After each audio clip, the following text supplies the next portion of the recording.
Hello बच्चों, स्वागत है आप लोगों का अपने यूट्यूब चैनल 2020 क्लासेस पर। तो जैसा कि आप लोगों को पता है कि 29 अप्रैल को नवोदय विद्यालय का एग्ज़ाम हो चुका है, जो कि कल एग्ज़ाम था। तो चलिए अब हम लोग चलते हैं, जो कि वही क्वेश्चन पेपर है, जो कि यहाँ पर देख लीजिए आप लोग। परीक्षा पुस्तिका कोड हमारा है F।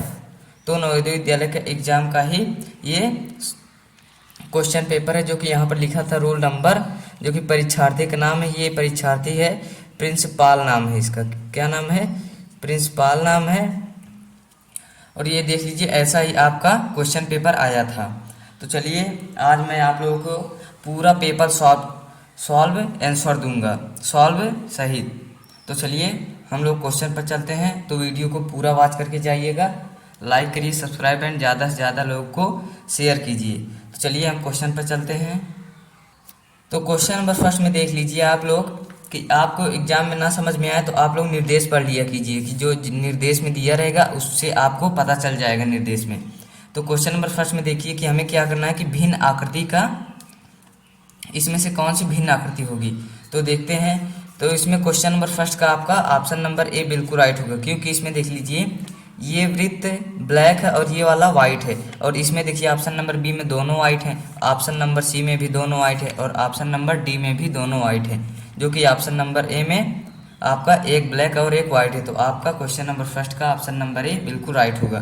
चलिए क्वेश्चन नंबर सेकंड में। तो क्वेश्चन नंबर सेकंड में आप लोग देखिए कि क्वेश्चन नंबर सेकंड में कौन सा आंसर होगा, आपका ऑप्शन नंबर सी। तो देख लीजिए, क्योंकि इसमें ये जो एरो बनी है ये जाती हुई प्रतीत हो रही, बाहर की ओर निकलती हुई, और ऑप्शन नंबर बी में बाहर की ओर, और ऑप्शन नंबर सी में देख लीजिए आती हुई प्रतीत हो रही है, जो कि इस तरफ से आ रही है, और ऑप्शन नंबर डी में जाती हुई। तो आपका ऑप्शन नंबर सी बिल्कुल राइट ऑप्शन होगा, क्योंकि ये अंदर की ओर आती हुई प्रतीत हो रही है। तो चलिए तो अगले क्वेश्चन पे चलते हैं। तो क्वेश्चन नंबर थर्ड में देखिए, क्वेश्चन नंबर थर्ड में आपका कौन सा आंसर होगा, आपका ऑप्शन नंबर डी बिल्कुल राइट होगा क्वेश्चन नंबर थर्ड में, क्योंकि इसमें देखिए ये आकृति के दोनों तरफ लाइन है, और ऑप्शन नंबर बी में भी दोनों तरफ लाइन है, और ऑप्शन नंबर सी में भी दोनों तरफ लाइन है, जो कि ऑप्शन नंबर डी में एक ही तरफ लाइन है। तो आपका ऑप्शन नंबर डी बिल्कुल राइट होगा। चलिए अगले क्वेश्चन में। तो क्वेश्चन नंबर चार में देख लीजिए आप लोग। तो क्वेश्चन नंबर चार में क्या है कि आपका ऑप्शन नंबर डी बिल्कुल राइट होगा, क्योंकि इसमें देख लीजिए ये आकृति में चार ही वृत्त हैं, इस आकृति में चारों कोनों में चार वृत्त, और ऑप्शन नंबर बी में देखिए चारों कोनों में चार वर्ग, और ऑप्शन नंबर सी में चारों कोनों में चार। तो ये तीनों में चार चार आकृति बन रही है, जो कि ऑप्शन नंबर डी में आपका सात आकृति बन रही है। तो आपका ऑप्शन नंबर डी बिल्कुल राइट है। तो चलिए अगले क्वेश्चन में चलते हैं, क्वेश्चन नंबर 5 में। तो क्वेश्चन नंबर 5 में देखिए क्या करना है इसमें। तो इसमें है कि सेम आकृति मतलब मिलान आकृति कौन सी, ये वाली आकृति की सेम आकृति बनी है, तो वही आपका आंसर होगा। तो क्वेश्चन नंबर 5 का सेम आकृति कहाँ पर बन रही है, option number A. Option number A आपका बिल्कुल राइट ऑप्शन होगा। तो चलिए अगले क्वेश्चन में। तो क्वेश्चन नंबर 6 में देखिए, क्वेश्चन नंबर 6 में इस आकृति का सेम आकृति कौन सी होगी। तो क्वेश्चन नंबर 6 का ऑप्शन नंबर सी आपका बिल्कुल राइट ऑप्शन होगा, क्योंकि यही आकृति सेम है। चलिए क्वेश्चन नंबर 7 में। तो क्वेश्चन नंबर 7 में कौन सी आकृति होगी आपका। तो क्वेश्चन नंबर 7 में आपका ऑप्शन नंबर बी बिल्कुल राइट होगा, क्योंकि इसी आकृति का सेम आकृति ऑप्शन नंबर बी मिल रहा है। चलिए क्वेश्चन नंबर 8 का आपका कौन सा हो जाएगा। तो क्वेश्चन नंबर 8 का आपका हो जाएगा option number C. Option number C आप, सॉरी दोस्तों, आपका ऑप्शन नंबर सी नहीं होगा, आपका ऑप्शन नंबर बी होगा, क्योंकि इसमें देखिए ये जो थ्री वृत्त है, तीन वृत्त हैं इसमें, तो तीन वृत्त आपका ऑप्शन नंबर बी में मिल रहा है, तो आपका ऑप्शन नंबर बी बिल्कुल राइट हो जाएगा। चलिए क्वेश्चन नंबर 9 में चलते हैं। तो क्वेश्चन नंबर 9 में देखिए कि यहाँ पर कौन सी आकृति बनेगी, वही आपका आंसर हो जाएगा। तो आपका 9 का क्या होगा, ऑप्शन नंबर बी, क्योंकि इस आकृति का अपोजिट आकृति ये बन रही है, ये वाली आकृति, तो इस आकृति का अपोजिट आकृति आपका ऐसे बनेगी, जो कि ऑप्शन नंबर बी बनेगा। तो 9 का ऑप्शन नंबर बी आपका बिल्कुल राइट होगा। तो क्वेश्चन नंबर 10 में देखिए। तो क्वेश्चन नंबर 10 में कौन सी आकृति बनेगी, आपका ऑप्शन नंबर सी आपका बिल्कुल राइट होगा, क्योंकि इसमें देखिए पहले वाले गैप में 1 प्लस, दूसरे में 2, तो तीसरे में 3, जो कि एक एक सब में बढ़ रहा है, तो चौथे में आपका 4 प्लस बन जाएगा, जो कि यहाँ पर देखिए थोड़ी सी ये लाइन बन रही, तो इसमें भी थोड़ी सी बनेगी, तो आपका ऑप्शन नंबर सी बिल्कुल राइट हो जाएगा। तो क्वेश्चन नंबर 11 में देखिए, 11 में कि 11 में इस गैप में ऐसे ऐसे लाइनें बन रही हैं, जो कि एक वर्ग को पूर्ण बनाएंगी, तो आपका ऑप्शन नंबर ए बिल्कुल राइट होगा, जो कि ऐसी आकृति बन जाएगी आपका, तो आपका ऑप्शन नंबर ए बिल्कुल राइट हो जाएगा। चलिए क्वेश्चन नंबर 12 में। तो क्वेश्चन नंबर 12 में देखिए कि ये आकृति आगे की ओर मिली हुई है, तो इसमें भी आपका ऑप्शन नंबर बी बिल्कुल राइट हो जाएगा, क्योंकि ऐसी ही आकृति इसमें बन रही, तो आपका ऑप्शन नंबर बी बिल्कुल राइट होगा। चलिए अगले क्वेश्चन में चलते हैं हम लोग। तो क्वेश्चन नंबर 13 में देखिए कि क्वेश्चन मार्क के स्थान पर कौन सी आकृति आएगी, वही आपको बताना है। तो आपका option number B, question number 13 का ऑप्शन नंबर बी आपका बिल्कुल राइट होगा, क्योंकि इसमें देखिए ये जो आकृति, एक आकृति भी है और एक वृत्त भी, तो दूसरे में वही आकृति फिर से मिल रही है। यहाँ पर ये आकृति भी बढ़ रही है और एक वृत्त भी, तो इसमें ऑप्शन नंबर 3 में भी एक आकृति और एक वृत्त बढ़ रहा है, तो ऑप्शन नंबर 4 में 4 आकृति और 4 वृत्त, जो कि आपका ऑप्शन नंबर बी बिल्कुल राइट हो जाएगा। चलिए क्वेश्चन नंबर 14 का, तो क्वेश्चन नंबर 14 देखिए आपका, तो क्वेश्चन नंबर 14 का आपका ऑप्शन नंबर डी बिल्कुल राइट होगा, क्योंकि इसमें देखिए ये वर्ग कितने बने हुए हैं, ये वर्ग 4 बने हुए हैं, तो 4 से 3 वर्ग हो गए इसमें, तो 3 से 1 जो कि एक एक सब में माइनस हो जा रहा है, तो यहाँ पर 2 है तो यहाँ पर 1 बन जाएगा, एक वर्ग, और यहाँ पर वृत्त बढ़ रहा है जो कि एक वृत्त है, तो 2, 2 से 3, तो 3 से 4, तो आपका ऑप्शन नंबर डी बिल्कुल राइट हो जाएगा। चलिए क्वेश्चन नंबर 15 में, तो क्वेश्चन नंबर 15 में कौन सी आकृति होगी आपका, ऑप्शन नंबर सी बिल्कुल राइट होगा। इसमें देख लीजिए ये इसमें एक ब्लैक है और एक वाइट, तो यहाँ पर दूसरे में देखिए एक ब्लैक बढ़ रहा है आकृति और इसमें एक वाइट, तो इसके बाद फिर एक ब्लैक बनेगा जो कि आपका ऑप्शन नंबर सी बनेगा। चलिए क्वेश्चन नंबर अगले क्वेश्चन में 16 में, तो क्वेश्चन नंबर 16 में आपका कौन सा होगा, आपका ऑप्शन नंबर डी बिल्कुल राइट होगा, क्योंकि ये एक एरो है, दूसरे में 2 एरो हो जा रही है जो कि इसका विपरीत बन रहा है, इसका अपोजिट आकृति, तो इसी में इसका अपोजिट ये बन जा रही है जो कि 3 बन गई, तो इसका अपोजिट आकृति ये बन जाएगी जो कि ऐसे बन जाएगी, तो आपका ऑप्शन नंबर डी बिल्कुल राइट होगा। चलिए अगले क्वेश्चन में, क्वेश्चन नंबर 17 में, तो क्वेश्चन नंबर 17 में देखिए, तो 17 में कौन सी आकृति होगी, तो आपका ऑप्शन नंबर सी आपका बिल्कुल राइट होगी, क्योंकि इसमें देखिए ये आकृति ऐसी ही सेम बन रही है, तो दूसरे में ये वाली आकृति, दूसरी नंबर की आकृति आपका अपोजिट हो जा रही है जो कि उल्टा हो जा रहा है, तो इसमें भी ऐसा होगा, ये वाली आकृति आपका अपोजिट हो जाएगी, जो कि आपका ऑप्शन नंबर सी बिल्कुल राइट होगा। चलिए अगले क्वेश्चन में, क्वेश्चन नंबर 18 में, तो क्वेश्चन नंबर 18 में कौन सी आकृति होगी आपका, क्वेश्चन नंबर 18 में आपका ऑप्शन नंबर ए बिल्कुल राइट होगा, क्योंकि ये वाली आकृति है तो इस तरफ एंटी क्लॉकवाइज में घूम जा रही है, जो कि ये आपका सीधा सीधा हो जा रहा है, जो कि ऐसे बन जा रहा है आकृति, तो इसमें भी ऐसा हो जाएगा जो कि प्लस सीधा हो जाएगा, और ये वाली आकृति भी, तो आपका ऑप्शन नंबर ए बिल्कुल राइट हो जाएगा। चलिए अगले क्वेश्चन में, तो क्वेश्चन नंबर 19 में देखिए, तो 19 में क्या होगा आपका, तो 19 में आपका हो जाएगा ऑप्शन नंबर सी आपका बिल्कुल राइट हो जाएगा। 19 में क्या होगा आपका, तो 19 में आपका ऑप्शन नंबर सी, क्योंकि इस आकृति में संबंध वाचक बनता है, जो कि जहां पर अनुपात समानुपात दिया रहे, क्योंकि ये आकृति के संबंध इससे और ये वाली आकृति के संबंध इससे, क्योंकि ये वाली आकृति देखिए इसका अपोजिट हो जाए, जो कि इस कोण पर है तो यहाँ पर आ जा रहा है, और ये इस कोण पर तो यहाँ पर, तो ऐसा इसमें भी हो जाएगा, अपोजिट हो जाएगा, तो आपका ऑप्शन नंबर सी बनेगा, तो 19 का ऑप्शन नंबर सी आपका बिल्कुल राइट होगा। चलिए 20 का, तो 20 में देखिए आपका कौन सी आकृति बनेगी, आपका ऑप्शन नंबर बी बिल्कुल राइट होगा 20 का, क्योंकि इस आकृति का देखिए यह आकृति अपोजिट साइड में है, जो कि ऐसे घूमकर ये आपका मिल जा रहे हैं, जो कि ये ऐसे है तो आपका ऐसे बन जा रहा है, तो ऐसा इसमें भी होगा, ये इस तरफ है तो आपका इस तरफ बन जाएगा, और ये उल्टी आकृति बनी हुई जो कि अपोजिट, तो इसका अपोजिट बन जाएगा जो कि ऐसे बन जाएगा, तो ऐसा बनेगा, तो आपका ऑप्शन नंबर बी बनेगा। तो चलिए अगले क्वेश्चन में चलते हैं, क्वेश्चन नंबर 21 में, तो क्वेश्चन नंबर 21 में क्या होगा आपका, ऑप्शन नंबर ये आपका बिल्कुल राइट होगा, क्योंकि ये आकृति है तो अर्धूरी आकृति आपका ऑप्शन में दी गई है, तो इन सभी आकृतियों को मिलाकर एक आकृति का निर्माण करना है, तो कौन सी आकृति से निर्माण हो जाएगा। तो क्वेश्चन नंबर 21 में देखिए, तो आपका कैसे आकृति बनेगी, जो कि ऐसी आकृति बनेगी, तो आपका बन जाएगा ऐसी आकृति, जो कि आपका ऑप्शन नंबर ए से मिल रहा है, तो आपका ऑप्शन नंबर ए बिल्कुल राइट होगा। चलिए 22 में, तो 22 में कौन सी आकृति बनेगी, तो आपका ऑप्शन नंबर डी, क्योंकि यही आकृति है जो कि इस आकृति को पूर्ण बना देगी, जो कि ऐसे, तो आपका 22 का ऑप्शन नंबर डी बिल्कुल राइट हो जाएगा। चलिए 23 में देखिए, तो 23 में कौन सी आकृति बनेगी, आपका ऑप्शन नंबर बी बिल्कुल राइट होगा, क्योंकि यही आकृति है जो कि वर्ग है, तो आपका ऐसा बना देगी आकृति को पूर्ण, जो कि 23 का आपका ऑप्शन नंबर बी बिल्कुल राइट होगा।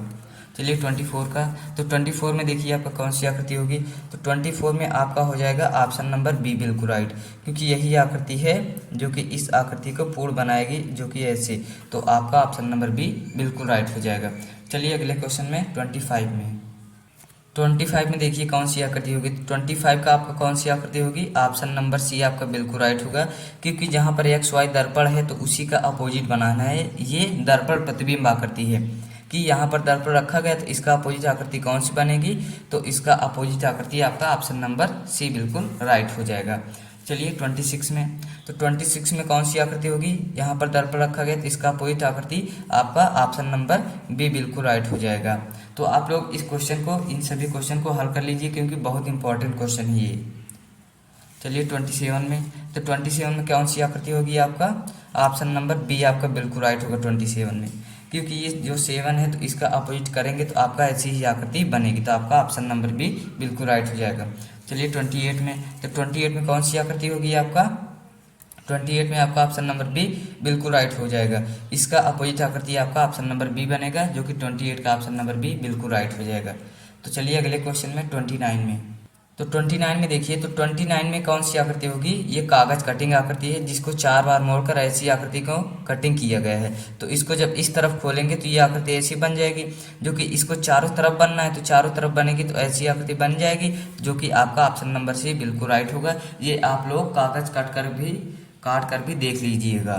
तो चलिए अगले क्वेश्चन में, तो 30 में देखिए आप लोग, तो 30 में कौन सा आंसर होगा आपका? ऑप्शन नंबर सी बिल्कुल राइट होगा, क्योंकि ये आकृति ऐसी मोड़ी गई है जो कि इस तरफ आकृति बनेगी आपका, तो यहाँ पर भी ये आयत बन जाएगा और ये चारों तरफ बनेगा, तो आपका ऑप्शन नंबर सी बिल्कुल राइट हो जाएगा। तो चलिए 31 का, तो 31 में कौन सी आकृति होगी आपका? ऑप्शन नंबर सी आपका बिल्कुल राइट होगा, क्योंकि ये जो ट्रेंगल है, ट्रेंगल इस तरफ एक तरफ बना है जो कि 4 बार मुड़ा है, तो 4 बार ऐसे जब खुलेगी आकृति को खोलने पर कौन सी आकृति ऐसी बन जाएगी आपका? तो आपका ऑप्शन नंबर सी बिल्कुल राइट हो जाएगा। तो चलिए 32 में, तो 32 में आप लोग देखिए, तो 32 का आपका ऑप्शन नंबर ए बिल्कुल राइट हो जाएगा। जो ये अधूरी आकृति है, अर्धवृत्त यहाँ पर बन रहा है, ये पूरा ट्रेंगल जब बनेगा इस तरफ अर्ध ट्रेंगल, तो ये पूरा हो जाएगा, ये वृत्त एक वृत्त बना, जब इस तरफ पूरा आ जाएगा तो आपका यहाँ पर भी आएगा वृत्त, जो कि 2 वृत्त बनेगा। तो 32 का आपका ऑप्शन नंबर ए बिल्कुल राइट हो जाएगा। तो चलिए अगले क्वेश्चन में 33 पर, तो 33 में क्या होगा आपका? तो 33 में आपको अलग अलग आकृति दी गई है, तो उन सभी आकृति को मिलाकर एक आकृति का निर्माण करना है। तो 33 का आपका ऑप्शन नंबर ए बिल्कुल राइट हो जाएगा, क्योंकि ये ट्रेंगल देखिए बीच वाला आपका यहाँ पर है, और ये आकृति आपकी, ये पूरी आकृति बन रही है आपकी यहाँ पर, और ये आकृति आपका यहाँ पर है, और ये दोनों ट्रेंगल आपका ये आकृति बन रही है, तो आपका ऑप्शन नंबर ए बिल्कुल राइट हो जाएगा। तो चलिए अगले क्वेश्चन में 34, तो 34 में कौन सी आकृति होगी आपका? ऑप्शन नंबर बी आपका बिल्कुल राइट होगा, क्योंकि ये वर्ग है जो कि ट्रेंगल से पूर्ण बनेगा, तो ऐसी आकृति बन जाएगा जो कि यहाँ पर, और एक ये वाला त्रिभुज देख लीजिए आप लोग यहाँ पर है, और ये छोटा सा त्रिभुज आपका यहाँ पर, तो आपका 34 का ऑप्शन नंबर बी बिल्कुल राइट हो जाएगा। चलिए अगले क्वेश्चन में, तो 35 में देखिए, 35 में कौन सी आकृति होगी? आपका ऑप्शन नंबर बी बिल्कुल राइट हो जाएगा, क्योंकि ये दोनों आकृति आपका यहाँ पर है, आपका यहाँ पर देख लीजिए आप लोग, और ये आयत आपका यहाँ पर है, जो कि ऑप्शन नंबर बी आपका बिल्कुल राइट हो जाएगा। चलिए अगले क्वेश्चन में 36, तो 36 में कौन सी आकृति होगी? आपका ऑप्शन नंबर बी बिल्कुल राइट होगा। ये दोनों आकृति देख लीजिए आप लोग यहाँ पर मिली हुई है, और ये आकृति आपकी यहाँ पर ये ट्रेंगल, और छोटा वाला है आपका यहाँ पर, तो आपका 36 का ऑप्शन नंबर बी आपका बिल्कुल राइट हो जाएगा। तो चलिए अगले क्वेश्चन पर 37 पर, तो 37 में देखिए आप लोग कि 37 में आपको छिपी आकृति को ढूंढना है। तो छिपी आकृति कहाँ पर है? ये जो आकृति है इन सभी ऑप्शन में कहाँ पर छिपी हुई है? तो आपका ऑप्शन नंबर ए बिल्कुल राइट होगा, क्योंकि ये आकृति देख लीजिए आप लोग, ऐसी बन रही है आकृति, जो कि ऐसे बनेगी आपका, तो आपका ऑप्शन नंबर ए बिल्कुल राइट हो जाएगा। चलिए 38 पर, तो 38 में देख लीजिए आप लोग, ऐसी आकृति बनी हुई है, तो ऐसी आकृति कहाँ पर छिपी हुई है? तो आपका ऑप्शन नंबर डी बिल्कुल राइट होगा, क्योंकि ये आकृति आपका यहीं पर छिपी हुई है, तो 38 का ऑप्शन नंबर डी आपका बिल्कुल राइट होगा। चलिए 39 में, तो 39 में आपका ऑप्शन नंबर ए बिल्कुल राइट होगा, क्योंकि यही आकृति जो बन रही है तो आपका ऑप्शन नंबर ए से मिल रही है, ऑप्शन नंबर ए में ही छिपी हुई है, तो 39 का ऑप्शन नंबर ए बिल्कुल राइट हो जाएगा। चलिए 40 का, तो 40 में कौन सी आकृति होगी? आपका ऑप्शन नंबर बी बिल्कुल राइट होगा। तो 49 में एल जो बना हुआ है, एल आपका यहाँ पर बना हुआ है 40 पर, 40 में, तो आपका 40 का ऑप्शन नंबर बी बिल्कुल राइट हो जाएगा। तो चलिए अब हम लोग आते हैं खंड सेकंड में, जो कि आपका है मैथ। तो चलिए तो देखिए हम लोग आ गए हैं खंड सेकंड में, जो कि है अंकगणित परीक्षण। तो चलिए हम लोग क्वेश्चन को हल करते हैं और आंसर ढूंढते हैं कि कौन सा ऑप्शन होगा आपका। तो क्वेश्चन नंबर 41 में देखिए क्या कह रहा है कि एक वस्तु के क्रय मूल्य और विक्रय मूल्य का अंतर 240 रुपये है। 240 रुपये है। यदि लाभ 20% है तो विक्रय मूल्य। तो चलिए अब हम लोग हल करते हैं। तो क्वेश्चन नंबर 41 में देखिए 41 में क्या है, एक वस्तु का क्रय मूल्य और विक्रय मूल्य का अंतर 240 है। यदि लाभ 20% तो विक्रय मूल्य। तो हमसे क्या पूछ रहा है, विक्रय मूल्य। तो मान लीजिए विक्रय मूल्य x, तो आपका कितना क्रय मूल्य क्या हो जाएगा, आपका क्रय मूल्य आपका 120 x अपान 100 हो जाएगा, क्योंकि विक्रय मूल्य का ही 20% अधिक है। तो इसे हम लोग हल कर लेते हैं पहले क्रय मूल्य को। तो आपका कितना आ जाएगा, तो आपका हो जाएगा 6x/5। तो आपका ये क्रय मूल्य हो जाएगा। तो हमें क्या दिया है कि क्रय मूल्य तथा विक्रय मूल्य का अंतर 240 है। तो क्रय मूल्य का अंतर क्या है, क्रय मूल्य हमारा 6x/5 है। तो आपका माइनस x हो जाएगा, क्योंकि आपका अंतर दिया है 240। तो इसे हम लोग हल कर लेते हैं। तो इसे हल करने पर क्या आएगा, 6x - 5x/5 इक्वल 240। तो 6x में 5x गया, कितना बचा हमारा x/5 इक्वल 240 हो गया आपका। तो अब इधर त्रिज्या का गुणा हो जाएगा, मतलब इसका गुणा और x1 का गुणा। तो x1 का गुणा x, तो 24 पंजे 120, मतलब 1200 आ जाएगा। आपका x का मान आ गया, आपका x का मान 1200 आ गया। अब क्या है कि हमें क्रय मूल्य पूछ रहा है। तो क्रय मूल्य हमारा क्या है, तो क्रय मूल्य हमारा 6x/5 माने थे। तो x का मान हमारा कितना आ गया, x का मान आ गया 1200। तो मल्टीप्लाई 1200 कर देंगे। तो 5 से काटने पर कितना आ जाएगा, 5 दूनी 10, 5 चौके 20, तो 24 छक्के कितना आ जाएगा। इसे मल्टीप्लाई करने पर आपका आ जाएगा 1440 रुपये। तो आपका ऑप्शन नंबर बी बिल्कुल राइट हो जाएगा। तो चलिए अब हम 42 पर चलते हैं अगले क्वेश्चन में। तो आप लोग 42 वाला क्वेश्चन देखिए। तो 42 में क्या है दिया है कि एक पानी की टंकी की लंबाई चौड़ाई और ऊंचाई क्रमशः 11 मीटर 10 मीटर व 9 मीटर है। यह टंकी पानी से 6 मीटर की ऊंचाई तक भरी हुई है। पानी की टंकी का कितना भाग खाली है। तो चलिए अब हम लोग हल करते हैं।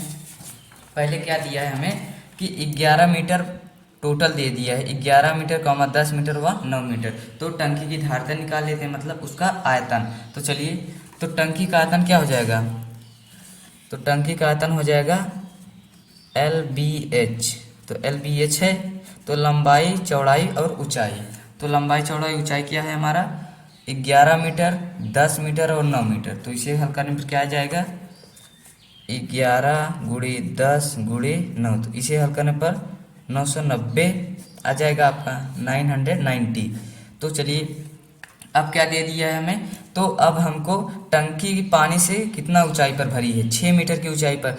तो ये जो 6 मीटर की ऊंचाई है पहले उसको हम ज्ञात कर लेते हैं। तो ऊंचाई इससे 9 के स्थान पर 6 रख देंगे। तो चलिए 11, तो लंबाई क्या है 11 मीटर गुणे चौड़ाई क्या है 10 और ऊंचाई क्या है हमारा 6, तो 660 हो जाएगा आपका। तो टोटल में से 660 घटा देंगे तो आपका आ जाएगा जितना खाली बचा हुआ है। तो चलिए, तो 990 में 660 घटाने पर क्या आ जाएगा 330 आ जाएगा आपका, इतना खाली है। तो टोटल कितना है 990। तो आपका इसे भाग देने पर कितना आ जाएगा 1/3। तो आपका 1/3 भाग खाली है। तो आपका यही आंसर हो जाएगा। तो चलिए देखते हैं। तो आपका 42 का ऑप्शन नंबर बी बिल्कुल राइट हो जाएगा। चलिए अगले क्वेश्चन में। तो 43 में क्या है कि एक हाल के फर्श जिसकी विमाएँ 12 मीटर गुणे 10 मीटर हैं को पूरी तरह से ढकने के लिए 10 सेंटीमीटर गुणे 8 सेंटीमीटर की कितने आयताकार टाइलें चाहिए। तो चलिए इस क्वेश्चन को हम लोग हल करते हैं। तो इस क्वेश्चन को हल करने पर क्या आ जाएगा आपका ऑप्शन नंबर बी आपका बिल्कुल राइट होगा। यहाँ पर देख लीजिए 12 मीटर है और गुणे 10 मीटर है, और यहाँ पर 10 सेंटीमीटर गुणे 8 सेंटीमीटर। तो हम लोग पहले यूनिट को बराबर कर लेंगे। जो मीटर में है आप उसको सेंटीमीटर में हम बदल लेंगे। तो कौन सा है कि 12 मीटर है तो गुणे सेंटीमीटर बदलने के लिए कितना हो जाएगा 100 से गुणा, इतना हो गया। गुणे 10 मीटर है तो इसे 100 से गुणा करने पर इतना आ जाएगा। और आपका कितना दिया हुआ है, तो नीचे वाला आपका 10 सेंटीमीटर गुणे 8 सेंटीमीटर दिया है। चलिए इसे हम हल कर लेते हैं। ये वही रहेगा क्योंकि सेंटीमीटर में ही है और इसे सेंटीमीटर में बदल लिया गया। तो अब हल कर लेते हैं इसे।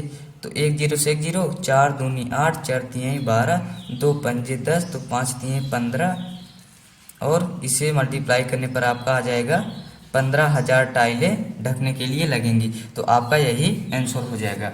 तो आपका ऑप्शन नंबर बी बिल्कुल राइट हो जाएगा। चलिए 44 में, तो 44 में कौन सा आंसर होगा आपका? 44 में लिखा है कि यदि एक विक्रेता एक कुर्सी को 15% लाभ के स्थान पर 8% लाभ पर बेच देता है तो उसे 56 रुपये कम मिलते हैं। तो कुर्सी का क्रय मूल्य क्या होगा? तो पहले लाभ कितना हुआ? 15% लाभ के स्थान पर 8% लाभ पर बेच देता है, तो कितना उसका माइनस हुआ? तो 15% माइनस 8% तो कितना हो गया? 7%। तो उसका क्या पूछ रहा है हमें? क्रय मूल्य। तो विक्रय मूल्य गुणे 100 बटे 100 plus minus profit and loss. तो कितना हो गया? 56 हमारा विक्रय मूल्य है, गुणे 100 बटे 100 प्लस माइनस, तो 7% हानि हुई इसे, तो 7 से भाग देंगे हम। 7 8 56, 8 से और 100 में गुणा करेंगे मल्टीप्लाई, तो 800 आपका ऑप्शन नंबर बी बिल्कुल राइट हो जाएगा। चलिए अगले क्वेश्चन में। तो 45 में क्या होगा? तो 45 में क्या दिया है? एक मालगाड़ी का जिसकी लंबाई 1 किलोमीटर है, 45 किलोमीटर प्रति घंटा की चाल से चल रही है। इस मालगाड़ी को 2 किलोमीटर लंबी सुरंग से निकलने में कितना समय लगेगा? तो मालगाड़ी की लंबाई कितनी है? मालगाड़ी की लंबाई आपकी 1 किलोमीटर है और पुल की आपकी 2 किलोमीटर। जब आमने सामने से आती हैं तो आपका जुड़ जाता है, तो 2 1 3 हो गया, 3 मीटर लंबाई। तो आपका हम समय निकालेंगे, तो समय बराबर क्या होता है? दूरी हमारी 3 किलोमीटर हो गई। चाल कितना था? चाल हमारा था 45 किलोमीटर प्रति घंटा अपान चाल। तो इसे डिवाइड करने पर कितना आ जाएगा हमारा? 1/15। तो ये कितने में आया है? हमारा आया है ये किलोमीटर प्रति घंटे में, तो हमसे मिनट में पूछ रहा है। तो मिनट में बदलने के लिए 60 से गुणा करते हैं, हमको पता है। तो 60 से गुणा कर दिए, 15 चौके 60, तो 4 मिनट आपका बिल्कुल राइट ऑप्शन हो जाएगा। तो 45 का आपका ऑप्शन नंबर डी बिल्कुल राइट हो जाएगा। तो चलिए अगले क्वेश्चन पर चलते हैं हम लोग 46 पर। तो 46 में क्या है कि 5555 को कैसे लिखा जाता है? तो चलिए हम बताते हैं। तो क्या है? 5000 प्लस 500 प्लस 55, तो आपको इसे जोड़ने पर कितना आ जाएगा? इतना आ जाएगा। तो आपका ये बिल्कुल राइट ऑप्शन हो जाएगा। तो कैसे लिखा जाता है? आपका ऑप्शन नंबर डी के जैसे। चलिए 47 पर। तो 47 में कौन सा आंसर होगा आपका? चलिए देखते हैं क्वेश्चन को। क्वेश्चन में क्या है? सभी अंकों का मान 9, 7, 0 तथा 4 का प्रयोग कर 4 अंकी बड़ी से बड़ी संख्या तथा छोटी से छोटी संख्या का अंतर। तो 4 अंकी बड़ी से बड़ी संख्या हम लोग बना लेते हैं। तो कितना दिया है? 9 7 0 4। तो कितने दिए हैं? 9, 7, 0, 4। इसे बड़ी बनाने के लिए कितना कैसे करेंगे हम लोग? पहले बड़ी संख्या लिखेंगे, तो उसके बाद उससे छोटी 7 है, तो उससे छोटी 4 है, तो उसके बाद 0 है। तो ये हमारी बड़ी से बड़ी हो गई। अब छोटी से छोटी हमें बनाना है जो कि 4 अंकों की रहे। पहले हम 0 रखेंगे तो 0 का मान नहीं रह जाएगा, वो 3 अंकों की बन जाएगी। तो इसलिए पहले 4 हम रखेंगे। तो 4, अब 0 रखेंगे, फिर इसके बाद 7, फिर इसके बाद 9। तो इसे माइनस करने पर क्या आ जाएगा आपका? 10 में से 10 माइनस 9, तो इतने हो गया 6 और इतना आपका हो जाएगा। तो 5661। तो आपका ऑप्शन नंबर डी बिल्कुल राइट हो जाएगा। चलिए 48 में। तो 48 में क्या हो जाएगा आपका? दो संख्याओं का योगफल 8 तथा उनका गुणनफल 15, तो इनके व्यक्तिक्रम का योग। तो क्या होता है? हम जानते हैं कि गुणनफल अपान योगफल होता है। तो गुणनफल हमें क्या दिया है? हमें गुणनफल दिया है 15 और योगफल क्या दिया है हमें? योगफल हमें 8 दिया है। तो इसका बटा हो जाएगा। तो इसका अब हमें व्यक्तिक्रम का योग पूछ रहा है। तो व्यक्तिक्रम मतलब होता है उसका अपोजिट। तो 15/8 है, तो 8/15 हो जाएगा। तो आपका ऑप्शन नंबर कितना हो जाएगा? 8/15 आपका बिल्कुल राइट ऑप्शन होगा। तो ऑप्शन नंबर ए आपका बिल्कुल राइट होगा। तो चलिए 49 में, तो 49 कैसे होगा, 2 की पावर 2 गुणे 3 की पावर 3 गुणे 5 की पावर 5 कॉमा इतने ये संख्या है ऐसे, तो आपका इसे मासा ज्ञात करना है। तो पहले लिख लेते हैं हम, तो क्या लिखा है इसमें कि 2 की पावर 2 गुणे 3 की पावर 3 2 की पावर 2 गुणे 3 की पावर 3 गुणे 5 की पावर 5 आपका इतना दिया है। और दूसरा क्या दिया है, 2 की पावर 3 3 की पावर 2 5 की पावर 2, तो इतना दिया है आपका मल्टीप्लाई 7 आपका इतना दिया है। और तीसरा क्या दिया है आपका, तीसरा इतना दिया है 2 की पावर 4 3 की पावर 4 5 गुणे 7 की पावर 2 2 की पावर 4 3 की पावर 4 5 की पावर 5 गुणे 7 की पावर 2 गुणे 7 की पावर 2 गुणे 13 आपका इतना दिया हुआ है। तो इसका हमें मासा ज्ञात करना है। तो मासा क्या होगा कि मासा में जो मिलता रहेगा वही आपका आंसर हो जाएगा। तो इसमें देखिए कौन कौन सा मिल रहा है, 2 की पावर 2 मिल रहा है जो कि इसमें सब है। जो 2 की पावर 3 लिखा है तो इसको ऐसे कर सकते हैं हम, 2 की पावर 2 गुणे 2 ऐसे करते हैं, तो ये मिल रहा है आपका। और इसे 2 की पावर 2 गुणे 2 की पावर 2 कर सकते हैं, ये 2 की पावर 2 मिला आपका, इतना मिल गया। और 3 भी ऐसे मिल रहा है, इसमें क्या दिया है कि 3 की पावर 2 इसमें मिल रहा है, क्योंकि देख लीजिए 3 की पावर 2 आपको कैसे कर सकते हैं हम लोग, 3 की पावर 2 मल्टीप्लाई 3 ऐसे कर सकते हैं हम। और ये 3 की पावर 2 है और ये 3 की पावर 4 है, तो ऐसे हम लोग कर सकते हैं 3 की पावर 2 गुणे 3 की पावर 2, तो आपका ये मिल रहा है। तो क्या क्या हो गया, और इसमें क्या मिल रहा है आपका 5 मिल रहा है, जो कि न्यूनतम क्या है 5 है, तो 5 मिल गया। तो आपका कौन सा आंसर बनेगा आपका, तो 2 की पावर 2 गुणे 3 की पावर 2 गुणे 5, तो आपका यही आंसर हो जाएगा। तो आपका ऑप्शन नंबर डी बिल्कुल राइट होगा। चलिए 50 पर, तो 50 में क्या है कि 3 क्रमागत संख्याओं का योगफल 15 है, तो बीच वाली संख्या का वर्ग। तो 3 क्रमागत संख्या माना, पहली संख्या, पहली मान लीजिए x, तो क्रमागत क्या हुई, दूसरी क्या हो जाएगी, मतलब क्रमागत मतलब लगातार, तो x प्लस 1, और तीसरी आपका हो जाएगा x प्लस 2। तो योगफल कितना दिया है हमें, तो तीनों का योगफल कर लेते हैं, x plus 1 plus x plus 2 equal कितना दिया है हमें 15 दिया है योगफल।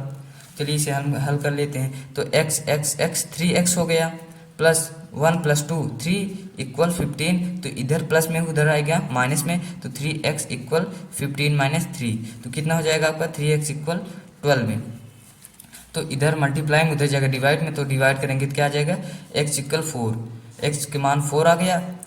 तो हमसे दूसरी संख्या का वर्ग पूछ रहा है, दूसरी संख्या क्या है हमारी, दूसरी है आपका x प्लस 1, तो x का मान क्या आ गया 4 प्लस 1 इक्वल 5, तो 5 को वर्ग कर देंगे, तो वर्ग हमसे पूछ रहा था, तो 5 का वर्ग 25 आपका बिल्कुल राइट ऑप्शन हो जाए, राइट आंसर हो जाएगा।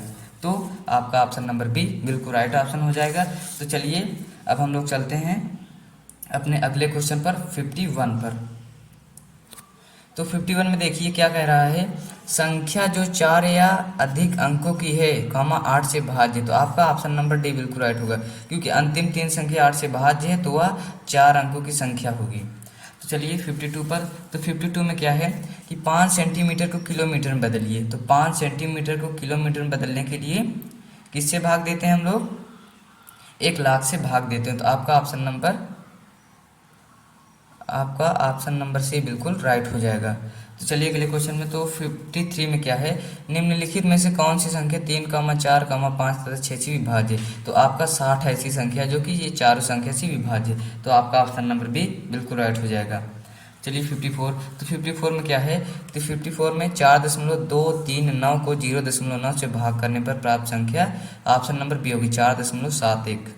तो चलिए 55 पर, तो 55 में क्या है, मेरी घड़ी का समय 7:05 पर आता है, यह 25 मिनट आगे है, तो 7:05 पर आता है, तो इसमें से 25 मिनट हम लोग घटा देंगे, तो आपका 6:40 आपका आ जाएगा, बिल्कुल राइट होगा। तो चलिए अगले क्वेश्चन में, तो 56 में हम लोग चलते हैं। तो क्वेश्चन नंबर 56 में आप लोग देखिए कि क्या है कि कह रहा है क्वेश्चन 80 विद्यार्थियों का एक समूह पिकनिक पर गया। इस समूह में 20% विद्यार्थी लड़कियां हैं तथा शेष लड़के हैं। इसमें कितनी और लड़कियां सम्मिलित हो जाएं कि समूह में 70% लड़के हो जाएं। तो चलिए हम लोग हल करते हैं। तो इसमें क्या है, टोटल हमें दे दिया है 80। टोटल क्या दे दिया है, टोटल विद्यार्थियां दे दिया हमें 80 विद्यार्थी। तो 80 में 20% लड़कियां हैं, तो 80 के 20% निकाल लेते हैं कि कितनी लड़कियां इसमें हैं। तो 16%। तो 80 में 16 घटा देंगे तो कितनी हैं लड़कियां। तो 80 में 16 घटाने पर आपका कितना आ जाएगा, तो आपका हो जाएगा 64 लड़कियां हैं। 64 लड़कियां हैं। अब हम लड़के को पता चल रहा, लड़के को निकाल लेते हैं। लड़के कितना, टोटल 80 और 70% लड़के होने चाहिए, तो 100 में निकाल लेंगे 56। तो जब 64 में 56 हम लोग घटाएंगे तो माइनस करेंगे, तो 64 माइनस 56, तो इसे क्या आएगा आपका 8। तो 8 लड़कियां और आ जाएंगी, तो वो लड़के 70% हो जाएंगे। तो 8 आपका बिल्कुल राइट होगा। ऑप्शन नंबर डी आपका बिल्कुल राइट है। चलिए अगले क्वेश्चन पर 57 पर। तो आप लोग 57 में देखिए कि 57 में क्या है क्वेश्चन में कि 1250 मीटर लंबी एक रेलगाड़ी 2 मिनट में 1 किलोमीटर की दूरी तय कर लेती है। यह रेलगाड़ी दूसरी खड़ी रेलगाड़ी को 4 मिनट में पार कर लेती है। तो खड़ी रेलगाड़ी की लंबाई क्या है। तो चलिए क्या है कि 1250 मीटर लंबी एक रेलगाड़ी 2 मिनट में 1 किलोमीटर, 2 मिनट में क्या है कि 1 किलोमीटर, 2 मिनट में 1 किलोमीटर जा रही है। तो मतलब कि 1 किलोमीटर जाने में वो 1 किलोमीटर जाने में वो 2 मिनट लेती है। तो कितना, तो 1250 मीटर जाने में, ये मिनट है तो 1250 मीटर जाने में, ये मीटर है ये किलोमीटर में है, तो इसे सेकंड में हम लोग बदलेंगे इसे मीटर में। तो 1 किलोमीटर में हम जानते हैं कि 1000 मीटर होता है, तो 1000 मीटर जाने में, तो ये जो 2 मिनट है तो सेकंड में होता है, तो 6 दूनी 12 मतलब 120 सेकंड, 60 से गुणा हो जाएगा इसमें, तो 120 सेकंड मतलब 1000 मीटर जाने में 120 सेकंड लेता है। तो 1250 मीटर जाने में, तो इसका गुणा होता है, तो 1250 गुणे 120 अपान 1000। तो 10 से 10, 1 0 से 1 0, 2 छक्के 12, 2 पंजे 10, तो 5 दूनी 10, 5 25, तो 25 और 6 से गुणा करेंगे तो कितना आ जाएगा 150 आ गया आपका ये रेलगाड़ी का। और अब हम लोग निकाल लेते हैं जो रेलगाड़ी खड़ी है तो वो कितना है। तो इसमें क्या है कि अब क्या कह रहा है, एक रेलगाड़ी दूसरी खड़ी रेलगाड़ी को 4 मिनट में पार कर लेती है, 4 मिनट में, मतलब कि 1 किलोमीटर जाने में वो 4 मिनट लेती है। तो अब 1 किलोमीटर जाने में वो अब 4 मिनट लेती है, तो 1250 मीटर जाने में, तो अभी किलोमीटर है तो इसको भी मीटर बदल लेंगे, तो 1000 मीटर हो जाएगा। तो 1000 मीटर जाने में इसको भी हम सेकंड में बदल लेंगे, तो 480 हो जाएगा, मतलब 60 से गुणा करेंगे तो 1000 मीटर जाने में 480 मिनट लेता है, सेकंड लेता है, तो 1250 मीटर जाने में, तो 1250 गुणे 480 हो जाएगा, 1250 गुणे 480 अपान 1000, तो 1 0 से 1 0, तो इसे हल करने पर क्या आ जाएगा आपका 2 पंजे 10, तो 24, 5 दूनी 10, तो 24 25 का गुणा करने पर आपका आ जाएगा 600। तो अब 600 ये पार करती है और 150 वो था जो कि उस रेलगाड़ी की लंबाई, तो दोनों विपरीत दिशा में जा रही है ना, तो एक इस तरफ खड़ी है ऐसे और एक इस तरफ जा रही है, तो दोनों की लंबाई जुड़ जाएगी, तो 600 प्लस 150 जुड़ जाएगी, तो कितना आ जाएगा आपका 750। तो 750 आपका बिल्कुल राइट ऑप्शन हो जाएगा, तो आपका ऑप्शन नंबर से बिल्कुल राइट हो जाएगा। तो चलिए 58 पर। तो 58 में क्या है क्वेश्चन, क्या कह रहा है कि रहीम ने दिनेश से 10 अंक अधिक प्राप्त किए, जॉर्ज ने रहीम से 25 अंक कम प्राप्त किए, सभी तीनों का अंकों का योगफल 235 है, तो जॉर्ज के अंकों का योग। तो रहीम ने दिनेश से कितने अंक प्राप्त किए, 10 अंक अधिक, तो रहीम ने दिनेश से 10 अंक अधिक प्राप्त किए, तो रहीम का कितना हो जाएगा, तो रहीम ने दिनेश से 10 अंक प्राप्त किए, मतलब दिनेश का x मान लेंगे, तो रहीम का कितना हो जाएगा x प्लस 10, क्योंकि वो 10 अंक ज़्यादा प्राप्त कर रहा है। अब क्या है कि अब क्या कह रहा है, जॉर्ज ने रहीम से 25 अंक कम प्राप्त किए, जॉर्ज ने, तो जॉर्ज ने रहीम से 15 अंक कितने अंक का प्राप्त किए, 25 अंक का प्राप्त किए। तो रहीम का कितना है, x+10, x+10 में 25 घटाएंगे क्योंकि 25 अंक कम प्राप्त कर रहा है। तो तीनों का योगफल हमें कितना दिया है, तो पहले तीनों का योगफल कर लेते हैं। x+10, अब इसका x प्लस अब इतना जोड़ लेंगे x+10 -25। तो तीनों का योगफल हमें क्या दिया है, हमें 235। तो अब 235 इक्वल रख लेंगे, तो 235। तो अब इसे हल करेंगे हम लोग। तो x पहले जोड़ लेंगे हम, चर चर, तो x 3x प्लस 3x, 10 + 10 20, और 20 में 25 गया कितना, -5 बचेगा। तो -5 इक्वल 235। तो इधर माइनस में उधर जाएगा, प्लस में हो जाएगा। तो 3x इक्वल 240। तो इधर मल्टीप्लाई में उधर जाएगा डिवाइड में, तो 3 से भाग देंगे तो x इक्वल कितना आ जाएगा, 80। तो x का 80 आ गया। तो हमें कितना पूछ रहा था, हमें जार्ज का पूछ रहा था। देख लीजिए आप लोग, तो जार्ज ने अंक कितने प्राप्त किए। तो जार्ज का क्या है, हम माने हैं, तो जार्ज का हम माने x+10 -25। तो x+10 -25, तो x का मान रख देंगे हम, x का मान 80 है, +10 -25, 80 + 10 90 -25। तो इसी घटाने पे क्या आ जाएगा आपका 65। तो 65 आपका बिल्कुल राइट ऑप्शन होगा। तो आपका ऑप्शन नंबर बी बिल्कुल राइट होगा। चलिए 59 में, तो 59 में क्या है कि 10 × 10 प्लस बड़ा ब्रैकेट स्टार्ट 400 भागे बीच वाला स्टार्ट 100 माइनस छोटा वाला स्टार्ट 50 - 3 × 10 की 3 × 10, तो 3 × 10 पे 12 है, तो तीनों ब्रैकेट बंद। तो हम बता दे रहे हैं, तो आप लोग हल कर लीजिए ये क्वेश्चन। तो पहले बार हल होता है, तो पहले मल्टीप्लाई करेंगे, तो 10 नहीं 30, तो 50 में से 30 जाएगा 20, तो यहाँ पर 100 - 20 हो जाएगा। तो 100 में से 20 गया 80, तो 400 भागे 80 है, तो 80 में से 4 से भाग देंगे कितना आ जाएगा 5। तो 10 × 10 + 5 तो कितना हो जाएगा 105। तो आपका ऑप्शन नंबर डी बिल्कुल राइट हो जाएगा। अब चलिए क्या है 60 में 360 ग्राम का मतलब 3 किलोग्राम का कितना प्रतिशत है। मान लीजिए 3 किलोग्राम का x% 360 है, तो 3 किलोग्राम का, तो हम ग्राम में बदल लेंगे, तो 1000 से गुणा हो जाएगा। 3000 ग्राम का x% मान लीजिए कितना है 360 ग्राम, 360 ग्राम है। तो आप लोग हल कर लीजिए, 2 जीरो से 2 जीरो ये कटा, ये इक्वल में है मतलब भाग में, तो 1 जीरो से 1 जीरो ये कटेगा, 3 से भाग देंगे 36 में, तो आपका क्या आ जाएगा 12 मतलब 12। तो x का मान 12 आ गया। तो आपका ऑप्शन नंबर ए बिल्कुल राइट हो जाएगा। तो ये लास्ट क्वेश्चन है, खत्म हो गया आपका मैथ। तो अब आएगा खंड 3 जो कि आपका आ जाएगा हिंदी। तो उसमें गद्यांश को पढ़कर हम आंसर देंगे। तो चलिए हम लोग पढ़ते हैं उसे। तो देख लीजिए खंड नंबर 3 में क्या है कि भाषा परीक्षण है। तो चलिए हम लोग अनुच्छेद में पढ़ते हैं। तो अनुच्छेद नंबर 1 में देखिए आप लोग, तो अनुच्छेद नंबर 1 में क्या है, लाल बहादुर शास्त्री भारत के द्वितीय प्रधानमंत्री थे। उन्हें भारत के श्रेष्ठ राजनेताओं में गिना जाता था, लेकिन उनके आरंभिक जीवन के बारे में बहुत कम लोग जानते हैं। उन्होंने अपनी पढ़ाई पूर्ण करने के लिए अपने जीवन में अनेक बाधाओं के विरुद्ध संघर्ष किया। अपनी पढ़ाई पूरी करने के बाद उन्होंने कोई नौकरी नहीं की।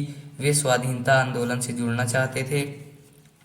शीघ्र ही वे एक जन नेता बन गए। वे 1964 में भारत के प्रधानमंत्री बने। कितने में, 1964 में भारत के प्रधानमंत्री बने। वे बहुत मेहनती व्यक्ति थे और प्रतिदिन कम से कम 18 घंटे काम करते थे, कम से कम 18 घंटे। तो चलिए, तो 61 में क्या है, लाल बहादुर शास्त्री भारत के द्वितीय प्रधानमंत्री थे। तो आपका ऑप्शन नंबर ए बिल्कुल राइट होगा। तो 62 में क्या है, उन्होंने अपने जीवन में अनेक बाधाओं के विरुद्ध संघर्ष किया। चलिए 63 में वह जन नेता बन गए। तो आपका ऑप्शन नंबर डी बिल्कुल राइट होगा।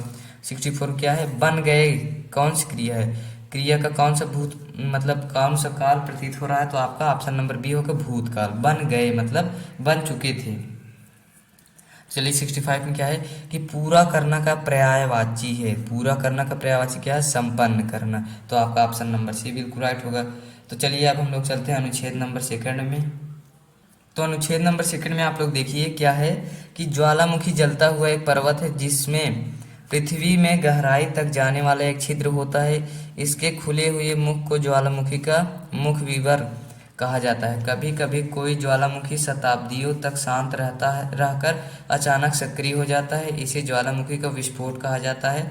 और राख, धूल, गैस तथा भाप के बड़े बादल बड़ी आवाज़ सहित ज्वालामुखी के मुंह विवर से उठते हैं। कुछ समय के लिए गर्म पिघलती हुई चट्टान, जिसे लावा कहा जाता है, पहाड़ से नीचे बहने लगती है। यह अनेक दिनों या सप्ताहों तक जारी रहता है, फिर ज्वालामुखी दोबारा सो जाता है या अनेक वर्षों तक सुप्तावस्था में रहता है। बहुत से ज्वालामुखी समुद्र के निकट पाए जाते हैं जो द्वीपों का निर्माण करते हैं। तो चलिए क्वेश्चन में, तो 66 में क्या है, ज्वालामुखी के बारे में क्या सत्य नहीं। तो पहला ऑप्शन क्या है, यह बड़ी जंगली आग सा होता है, यह राख, धूल और लावा फेंकता है, या अधिकांश समुद्र के निकट पाया जाता है, या पृथ्वी के नीचे बड़ा गहरा छिद्र होता है। तो आपका ऑप्शन नंबर ए बिल्कुल राइट होगा, जो है यह बड़ी जंगली आग सा होता है।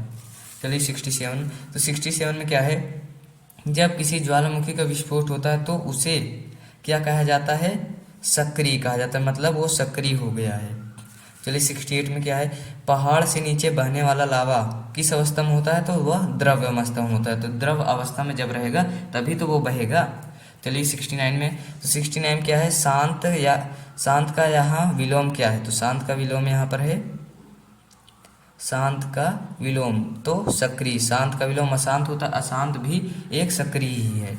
चलिए 70 में क्या है कि अनुच्छेद में प्रयुक्त सहित का अर्थ है, सहित मतलब के साथ। तो आपका ऑप्शन नंबर ए बिल्कुल राइट हो जाएगा। तो चलिए अब हम लोग चलते हैं अगले गद्यांश में, अनुच्छेद नंबर 3 में। तो अनुच्छेद नंबर 3 में देखिए कि क्या है, एक ही तरह का काम करते करते हम कभी कभी ऊब जाते हैं, इससे हमारी कार्य क्षमता कम हो जाती है, इसलिए हमें मनोरंजन द्वारा स्वयं को तरोताज़ा करना चाहिए। इससे हम अपना काम उसी क्षमता और उत्साह से पुनः आरंभ कर सकते हैं। तनाव या चिंता हमारे स्वास्थ्य के शत्रु हैं। हंसना अवांछित तनाव या चिंता को दूर करने की सबसे अच्छी दवा है। हम अपने तनाव को कम करने के लिए पार्कों, संग्रहालयों, अभयारण्यों आदि में भी जा सकते हैं। शारीरिक व्यायाम करना उतना ही महत्वपूर्ण है जितना कि खेल खेलना। चलिए 71 का, तो क्वेश्चन क्या है कि हम डैश तरह का काम करते करते उब गए। तो हम समान तरह का काम करते करते उब गए हैं। चलिए 72 में, तो 72 में क्या है, कुछ मनोरंजन करने के बाद हम अपना काम पुनः प्रारंभ कर सकते हैं। तो आपका ऑप्शन नंबर डी बिल्कुल राइट होगा। चलिए 73 में क्या है, हंसने से हमें अवांछित तनाव दूर करने में मदद मिलती है। तो आपका ऑप्शन नंबर बी बिल्कुल राइट हो जाएगा, अवांछित तनाव। चलिए 74 में क्या है, 74 में क्या है, पुनः आरंभ का अर्थ है, पुनः आरंभ का अर्थ है फिर से शुरू करना। चलिए 75 में क्या है, क्षमता के विपरीतार्थक मतलब क्षमता का विलोम। तो क्षमता का विलोम अक्षमता। तो आपका ऑप्शन नंबर सी बिल्कुल राइट हो जाएगा। तो चलिए अगले अनुच्छेद में चलते हैं, अनुच्छेद नंबर 4 में। तो अनुच्छेद नंबर 4 में देखिए कि क्या है, लिखा है कि किसी व्यक्ति का आकलन हम केवल उसकी बाहरी दिखावट से नहीं कर सकते हैं। बाहरी रूप रंग प्रायः धोखा देते हैं, या एक बार देख लेने पर किसी व्यक्ति के सद्गुण या विशेषताएं जानना कठिन होता है। कभी कभी हम किसी व्यक्ति की ओर उसके बाहरी रूप रंग से आकर्षित हो जाते हैं, किंतु बाद में हमें अनुभव होता है कि हमने उसे गलत समझा। बाहर से अनेक चीज़ें आकर्षक लगती हैं, परंतु प्रायः चीज़ें वैसे नहीं होती जैसे दिखाई देती हैं। हमें किसी व्यक्ति या चीज़ के वास्तविक स्वभाव को जानना चाहिए। चलिए 76 में क्वेश्चन नंबर में, तो क्या है, बाहरी रूप रंग प्रायः क्या देते हैं, धोखा देते हैं। तो ऑप्शन नंबर ए बिल्कुल राइट होगा। 77 में क्या है, एक ही नज़र में क्या जानना कठिन है। तो एक ही नज़र में किसी के सद्गुण जानना कठिन है। चलिए 78 में, अधिकतर हम किसी व्यक्ति के बाहरी रूप रंग से आकृष्टित हो जाते हैं। तो आपका ऑप्शन नंबर सी बिल्कुल राइट होगा। चलिए 79 में, आकर्षक का पर्यायवाची नहीं है, मतलब आकर्षक का विलोम क्या होगा, असुंदर, मतलब जो सुंदर ना हो। तो 80 का क्या हो जाएगा, 80 का लास्ट क्वेश्चन। तो वास्तविक शब्द क्या है। तो वास्तविक शब्द एक विशेषण है जो कि भाव को प्रकट कर रहा है। तो आज का क्वेश्चन पेपर सॉल्व हो गया जो कि आपके एग्जाम में आया था। तो आप लोग वीडियो को पूरा वॉच करिए, लाइक करिए, सब्सक्राइब एंड ज़्यादा से ज़्यादा लोगों को शेयर कीजिए। तो चलते हैं, हम मिलते हैं आपको अगले वीडियो में।